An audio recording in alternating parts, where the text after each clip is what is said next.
하나님 말씀 보겠습니다. 오늘은 에베소서 1장 7절부터 10절에 있는 말씀, 신약성경 310페이지에 있습니다. 에베소서 1장 7절부터 10절을 교독하도록 합니다. 신약성경 310페이지에 있는 에베소서 1장 7절부터 8절을 교독합니다. 7절 먼저 읽어드리죠. 우리는 그리스도 안에서 그의 은혜의 풍성함을 따라 그의 피로 말미암아 속량 곧 제사함을 받았느니라.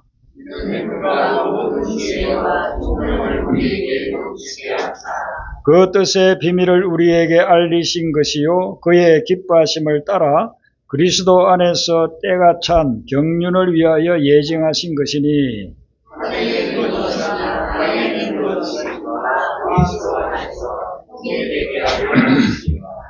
아멘.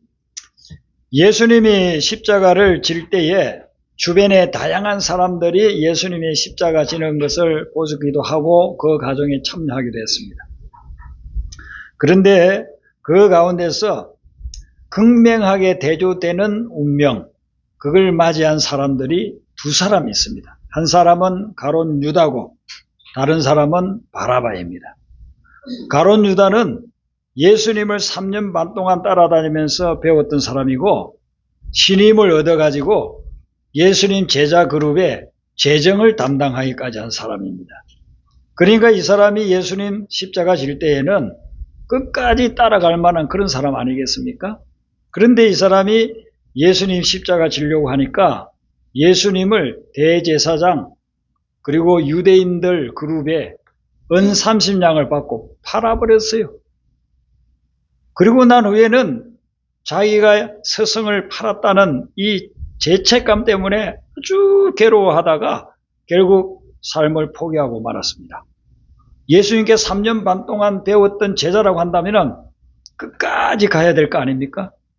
그런데 예수님 십자가 지는 과정에서 자기 삶을 포기해버리는 걸로 끝나버렸습니다. 그런데 바라바는 가룟 유다하고 정반대의 사람. 이 사람은 아주 악명 높은 죄인이었습니다. 폭동을 일으키고 사람을 죽이고 사람들의 물건을 강탈하는 그런 강도였습니다. 그래서 이 사람이 붙잡혀가지고 예수님하고 함께 십자가에 못 박혀 죽을 그런 사람이었습니다. 그런데 유대에는 6월절이 되면은 아무리 흉악한 죄인이라도 백성들이 원하면은 한 명을 풀어주는 그런 관례가 있었습니다. 그런데 유대인들이 예수님을 죽이려고 하니까 죄 없는 예수님은 오히려 십자가에 매달라라 하고 바라바를 살려주라고 했습니다.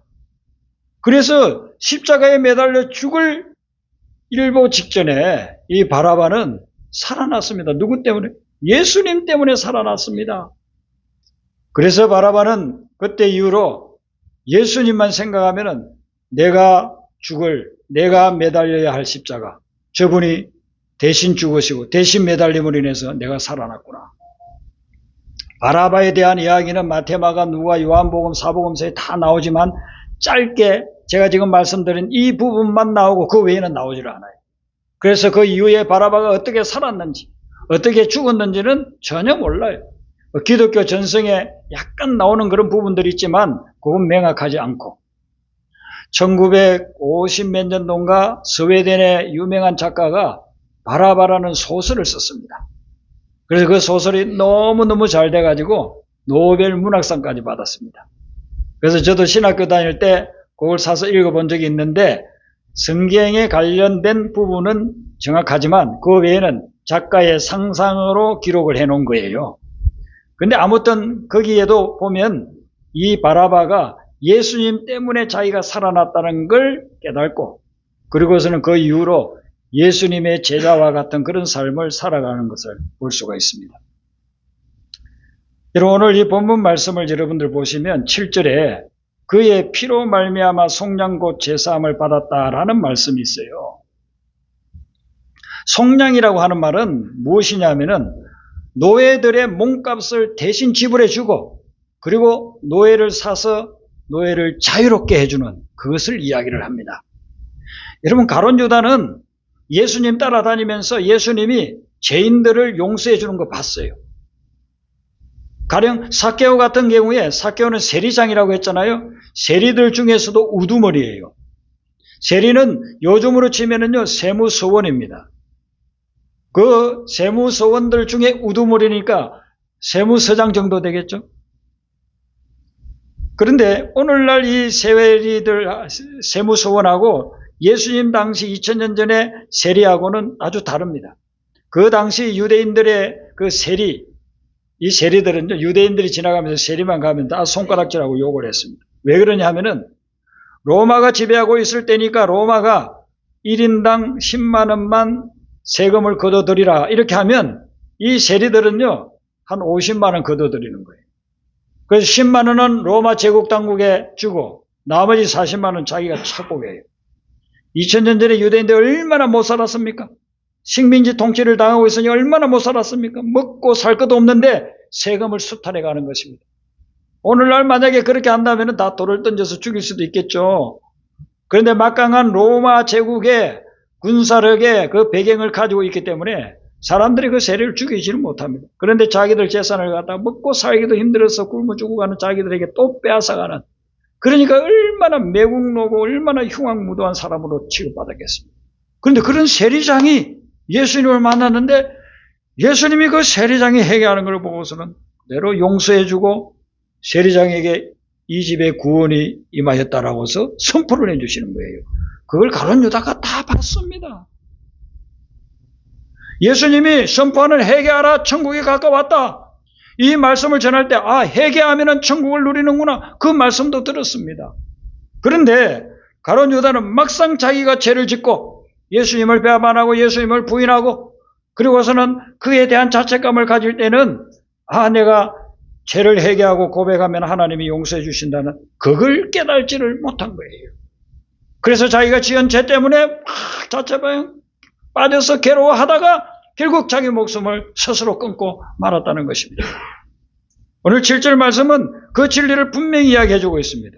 그의 피라고 하는 것은요, 죽음을 이야기합니다. 예수님이 피 흘려 죽으심으로 속량해 주셨다는 거예요. 우리가 죄로 말미암아 죽어야 되는데 우리 대신 그 죄의 형벌을 받으시고 그리고는 우리에게는 그 죄의 노예에서 벗어나게끔, 형벌에서 벗어나서 생명을 얻게끔 다시 살아날 수 있게끔 그런 기회를 주셨다는 것입니다.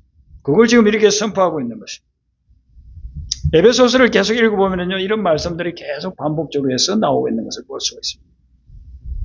오늘날도 예수 안 믿는 사람들이 아니라 예수 믿는 사람들 중에서 이 죄책감에 빠져서 그냥 고민하고 분민하면서 살아가는 사람들이 적지 않습니다. 예수님을 믿지 않는 사람들은 죄가 뭔지도 잘 모르니까 죄 지으면서도 그냥 거기에 빠져 있습니다. 그런데 교회를 가서 예수님을 믿고 또 말씀을 배우고 이렇게 하다 보면은 여러 가지 죄들이 있으니까 내가 과거에 이런 죄를 지었고 지금도 끊지 못하는 죄가 있구나. 그래서 그것 때문에 막 괴로워하잖아요. 근데 그 괴로워하는 것으로서만 그냥 끝이고 오늘 이 진리의 말씀을 깨달지를 못하니까 죄의 포로가 되어서 계속 죄에 끌려다니면서 살아가고 있다는 것입니다. 그래서 사도 바울은 우리에게 분명히 말씀을 해주십니다. 예수님이 우리를 속량하셨다. 내가 노예로 살 수밖에 없는데 나를 사가지고 그리고는 자유를 주셨다. 그러므로 너희들은 이제는 영적으로 자유민으로서 살아가라. 이것을 이야기하는 거예요. 가룟 유다가 이 진리를 깨닫고 회개했더라면 그는 용서받았을 것입니다.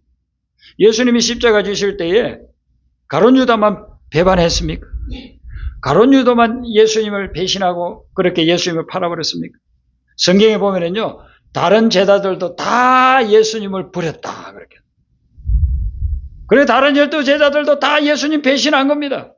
그러면 그 사람들도 가룟 유다처럼 그렇게 삶이 끝나고 말았습니까? 아니에요. 그들은 자기 스스로 그렇게 포기하지 않았습니다. 그리고서는 살고 있었는데 예수님이 갈릴리 해변에 모여있는 그 제자들을 찾아갔습니다. 부활하신 예수님이 찾아가서 그들과 대화를 나누면서 너희가 나를 사랑하느냐. 제자들 대표 베드로하고 대화를 나누는 거예요. 베드로야, 네가 나를 사랑하느냐? 너희들이 나를 사랑하느냐? 이것은 무엇입니까? 니네들이 죄를 지어가지고 나를 배신해서 그래서 너희들이 지금 너무나도 죄책감에 사로잡혀 있지. 그런데 지금은 어떠니? 지금은 나를 사랑하니? 라고 묻는 것입니다. 그 물음에 베드로는 고개도 못 들고 주님, 제가 주님을 사랑합니다. 눈물 툭툭 흘리면서 그 고백을 하는 거예요. 예수님이 지금 베드로가 그런 죄의 용서에 대한 확신이 없으니까 계속 묻습니다. 네가 나를 사랑하느냐? 주님, 제가 주님을 사랑하는 것을 아시지 않습니까? 내 양을 먹이라. 세 번째 또 묻습니다. 네가 나를 사랑하느냐? 주님, 제가 주님을 사랑합니다. 그러면 내 양을 치라. 그리고 나서 이 베드로와 제자들에게 너희들이 이런 사명을 가지고 새로운 사명을 줍니다. 예수님을 배신하고 도망갔던 그들, 죄책감에 사로잡혀 있을 그들에게 예수님이 나타나서 그들을 용서해 주시고 그리고 새로운 사명을 주셨다는 것입니다. 그래서 오늘 이 본문 말씀에 있는 이 진리를 깨닫는 것이 참 중요합니다. 만약에 이 진리를 깨닫지 못한다고 한다면 실수하고 넘어지고 죄짓고 이렇게 하면은요, 그에 대한 죄책감으로 인해서 쓰러져서 다시는 일어나지를 못하는 거예요. 그래서 이런 거 깨닫는 것을 우리가 잘 모르기 때문에 8절에 보니까 지혜와 총명을 우리에게 주신다고 했습니다. 우리가 예수님을 믿기 시작하면은 하나님이 성령을 통해서 우리에게 이런 진리에 대한 지혜와 총명을 주셔가지고 그걸 깨닫게 한다는 거예요. 그걸 깨달아야만 죄의 사슬을 끊어버리고 죄의 세력에서 벗어나서 우리가 영적인 자유함을 누리면서 살아갈 수가 있거든요. 그래서 9절 말씀을 보면 그 뜻의 비밀이라고 했습니다. 비밀은 우리가 모르면 비밀이 되는 거예요.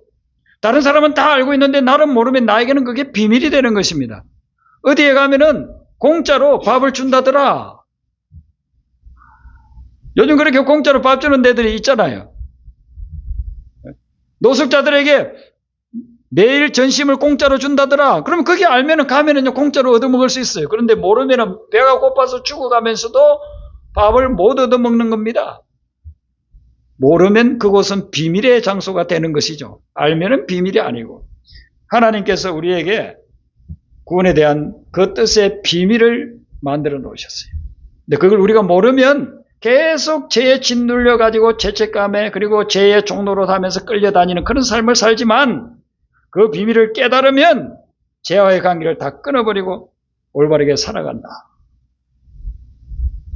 코끼리를 사육하는 사육사들이 정글에서 어린 코끼리를 잡아오잖아요.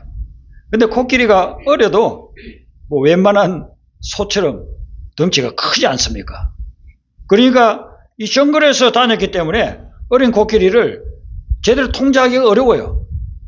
그러니까 쇠 사슬을 다리에다가 묶어둡니다. 다리 하나에다가 쇠 사슬을 묶어가지고 아주 두꺼운 그런 기둥에다가 매달아 놓아요.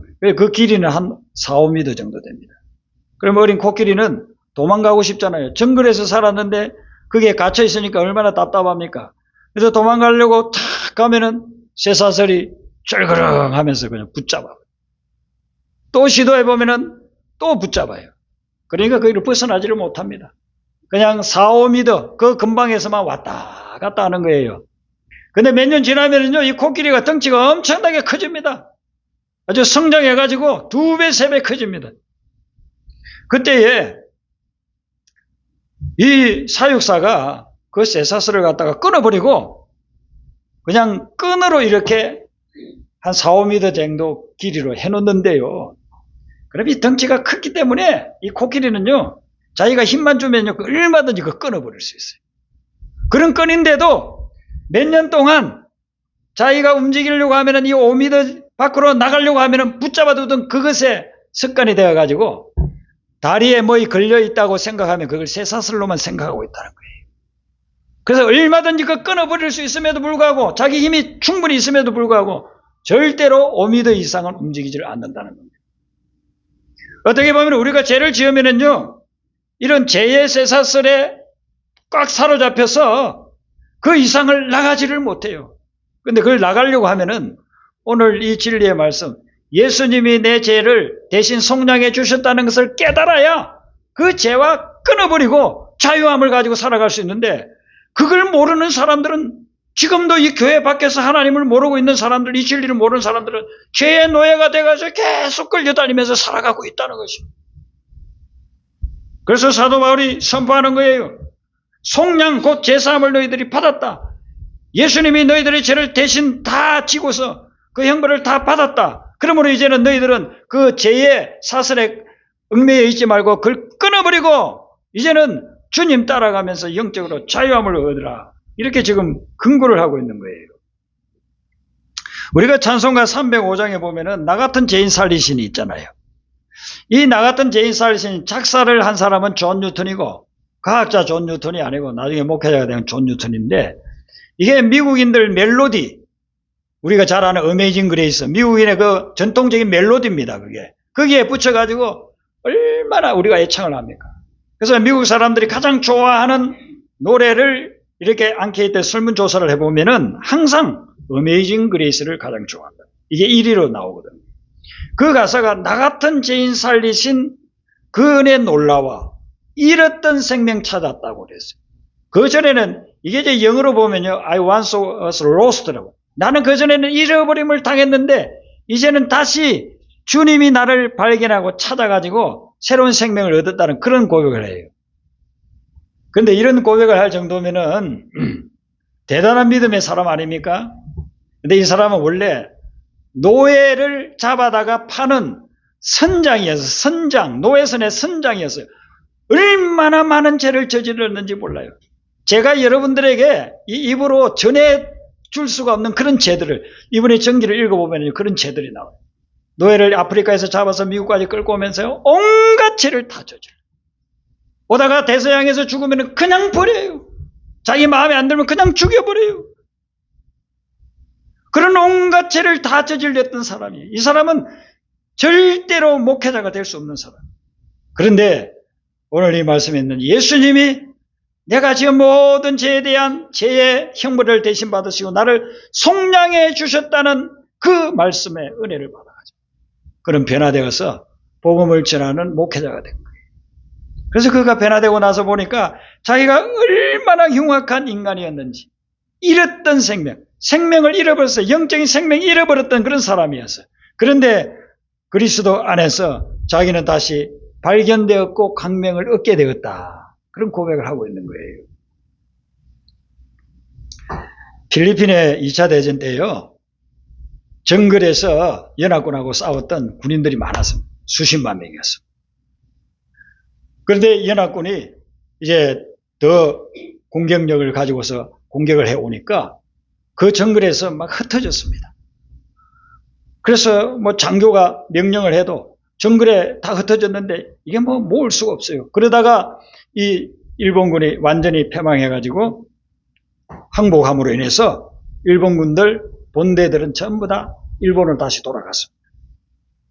그런데 정글 속에 들어가가지고 일본이 패망한 것도 모르고 그냥 거기서 숨어서 살고 여전히 총 필요할 때는 총으로 쏘아서 이렇게 정글에 있는 짐승 잡아먹으면서 그렇게 사는 사람이 있어요.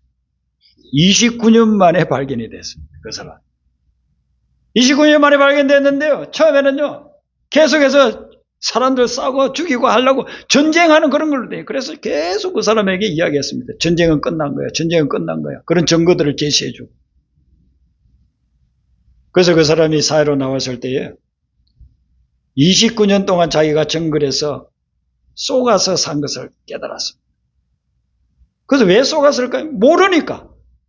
전쟁이 끝났다는 걸 모르니까 자기 평생을 29년이면요, 반평생 아닙니까? 다 흡입해버리고 그렇게 지냈던 거예요. 그런데 더 놀라운 거는 그로부터 30년 후에 60년 동안 필리핀 정글에 있었던 사람이 발견이 됐습니다. 일본 군인이. 여러분 끌려갈 때는 10대 후반이나 20대 초반 아니었겠습니까? 그리고 20살 전후였는데 60년 동안 있었으면요, 그 사람 80세 할아버지가 되어가지고 그때 나온 겁니다. 60년 동안 전쟁이 끝났다는 걸 모르니까 그 사람에게는 비밀이 되어 있는 거예요. 모르니까 비밀이 되어 있는 거예요. 자기하고 같이 다 입대해가지고 필리핀까지 가서 싸웠던 그런 수많은 동료들이 있었는데 그 사람들은 전부 다 그냥 일본으로 돌아가고, 일본에 돌아가서 다시 삶을 살고 결혼해서 아이 놓고 그렇게 사는데, 손자, 손주까지 보고 있는데, 이 사람은 60년 동안 그걸 모르니까 거기에 사로잡혀서 정글 속에서 비참하게 살아왔다. 오늘날 얼마나 많은 사람들이 2000년 전에 예수님이 우리를 속량해 주셨다는 이것을 모르니까 죄의 종로를 하면서 죄의 정글 속에서 지금도 살아가고 있다는 것입니다. 그런 사람들이 지금 주님을 만나지 못하고 세상에서 살아가고 있는 그런 사람들이 바로 이 정글에 60년 동안 갇혀 있었던 사람하고 똑같다 이겁니다. 그래서 우리는 이 말씀을 듣고 이걸 깨달았다고 한다면은 이 말씀을 그대로 믿으시기를 바랍니다. 우리가 이 말씀을 믿으면, 예수님이 내 죄를 대신 지시고 형벌을 받아주셨다고 하는 것을 믿으면 우리가 과거에 어떤 죄를 지었더라도 그 죄로부터 결별하고 이제는 구원받아서 하나님의 백성으로 살아가게 된다는 거예요. 제가 다녔던 신학교에 학기 초가 되면요 부흥회를 늘 했어요. 그래서 아주 신령한 목사님들, 또 영적으로 아주 깊이가 있는 그런 목사님들 부르셔가지고, 신학생들이니까 그냥 웬만한 분들 와가지고는 은혜를 못 받아요. 그래서 교단이나 또 초교파적으로 아주 훌륭한 목사님들 이렇게 한 분을 불러가지고 매 그 학기 초마다 부흥회를 합니다. 한 번은 이제 부흥회를 하는데 은혜를 많이 받았습니다.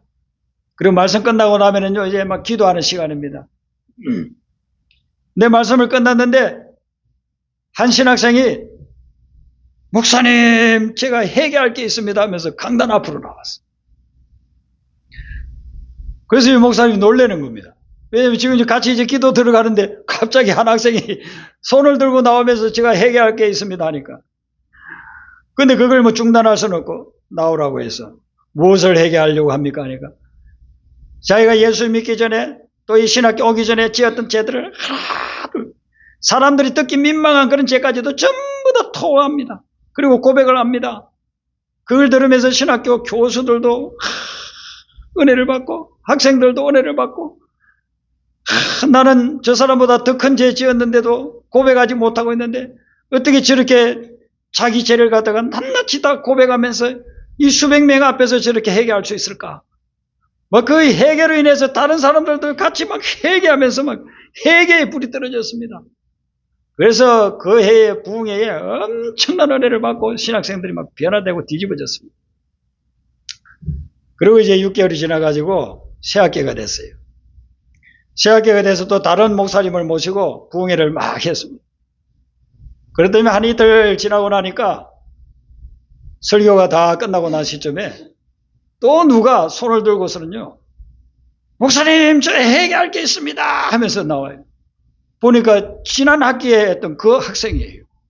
그 학생이 또 나와가지고서는 회개할 게 있습니다. 그러니까 이 강사 목사님은 그걸 모르니까 아유 그러냐고 어서 와서 그러면은 회개하라고. 그러니까 하니까요 지난 학기에 고백했던 그걸 똑같이 또 다 이야기를 하더랍니다. 그러니까 신학교 교수님하고 학생들이 이번에는 같이 회개한 게 아니고 다 웃어버렸어요. 웃어버렸어요. 여러분 이 학생이 왜 그랬을까요? 처음에 그렇게 한 거는 정말 진심을 했을 겁니다. 두 번째도 물론 진심을 했을 것입니다. 그런데 놓친 것이 뭐냐면은 예수님이 내 죄를 대신 지시고 십자가에 돌아가셨다고 하는 이 속량의 진리를 깨달지를 못했기 때문에 예수님이 나를 이 죄를 그 전에 내가 진지하게 고백했을 때 다 용서해 주셨다는 이것을 믿지를 못하니까 기회만 되면 또 회개하고 또 회개하고 또 회개하는 거예요. 여러분들이 진심으로 회개한 죄는 하나님이 다 용서해 주신 줄로 믿으시기를 바랍니다.